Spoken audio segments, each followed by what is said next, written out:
Welcome back to MMA Al Dente. I am the guy who picked Valentine Overeem to defeat Igor Vovchanchin. And that's probably why you shouldn't listen to me when I tell you that Brad Katona will beat Jesse Butler. All right, Jesse Butler makes his return to the UFC.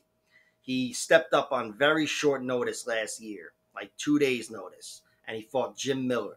He was knocked unconscious. It was a brutal knockout, but he did step up on 2 days' notice. He moved up in weight, fighting at 155 for the first time that I know of, and he fought the best fighter he's ever fought. So it was some shitty circumstances, but regardless of the circumstances, that was a brutal knockout, and I'm sure it took something from his chin. He was also knocked out in his first loss to this guy, Brandon Shavers. It wasn't quite as brutal as the Jim Miller punch, but he got knocked out with Travis Brown elbows. He was trying to take down this guy against the cage. You know what Travis Brown elbows are by now. And he got knocked out. And he also beat that guy by decision, by the way, as an amateur. Just figured I'd throw that in there. But despite him having two knockout losses, they are years apart. And the Jim Miller fight, again, was at 155. Here in this fight, he's fighting at 135 against Brad Katona. And Brad's not the biggest knockout threat to begin with.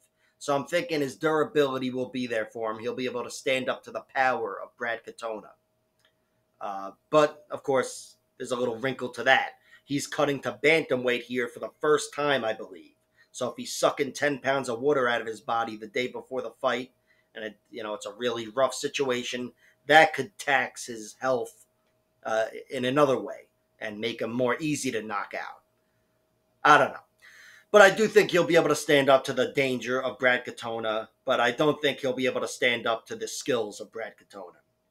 Katona's a well-versed fighter, and I think here against Jesse Butler, even though Brad's up against it physically in some ways to Jesse, he's still the much sharper athlete, and I think his skills are better than Jesse Butler, especially on the feet. Jesse Butler can make shit happen on the ground.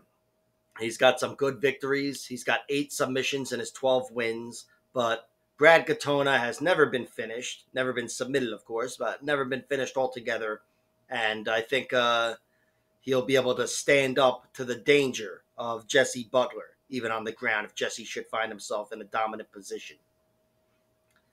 Let me talk about Brad's losses here. He's got 3 of them. Garrett Armfield in his last fight, and then Hunter Azure and Merab Dvalishvili. 3 very good fighters, all 3 of them in the UFC. His last one did surprise me, but it was a pretty damn close fight. I thought Garrett Armfield just narrowly edged it, though, and it was a tough loss for Brad. But Brad is an Ultimate Fighter winner on 2 occasions. He won the last season or the season before that or whatever, and he won season 27. And even though he doesn't get credit for all the victories he's had as exhibitions on the show, he beat Bryce Mitchell by round 3 submission. He beat Kyler Phillips and Timur Valiev by decision, and some other guy. So he's got 3 of his best victories as exhibitions, which would certainly make his record look better.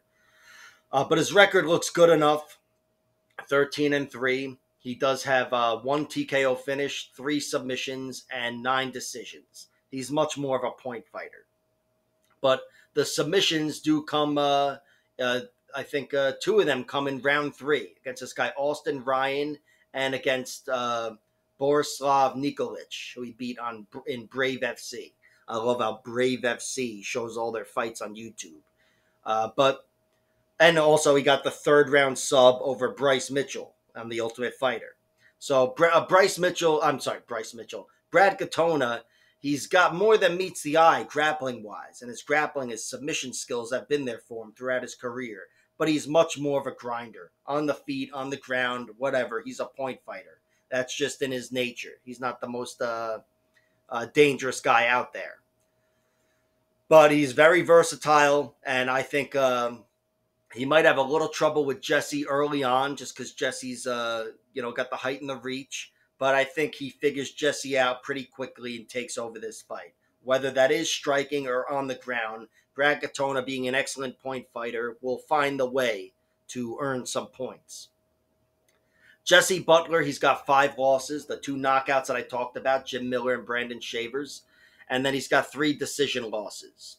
He lost to Levi Moles, who's a beast of a wrestler, and I say it every week, pretty much. He can beat and has beaten plenty of UFC fighters, but I think the guy retired. Then he lost to Michael McDonald, not the UFC guy and not the fucking K1 guy, if you go back that far. And this guy, Colin Wright. Both those fights were, they were both decisions. The Colin Wright fight, it says it's 5 rounds on Sherdog and Tapology, but it's a 3-round fight.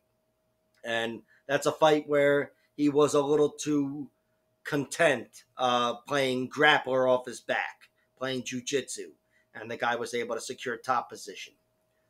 And that's pretty much, honestly, how I see him beating Brad Katona, beating Jesse Butler. Just out-positioning Jesse Butler on the ground and on the feet. Once he figures out a way to navigate through the reach and the height, I think Brad is much sharper than Jesse Butler. Butler, he's really tough to submit. He was in this really tight guillotine from Anselmo Luis Luna Jr. or whatever.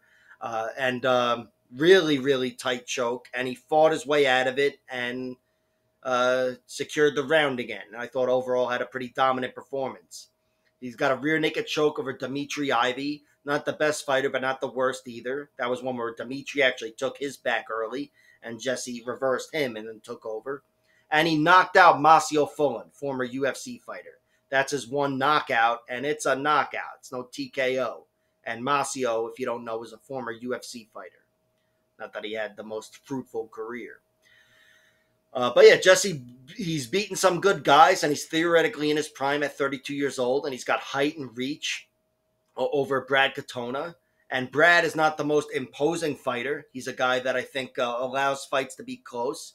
So I'm tempted to bet on Jesse Butler, but I'll probably not. I'll just throw maybe a sprinkle on him winning by decision. But really, the pick is Brad Katona. I think Brad will out-hustle him, and maybe I'll play that, but I don't imagine the odds will be so great for Brad Katona. If it's something close to even money, I'd play it, but again, he's way too big of a favorite here. So, in general, I'm just going to sit back, probably root for the upset once I place that bullshit bet, and wait for the fight to unfold. Like, share, subscribe, all that horse shit, and check out my other videos.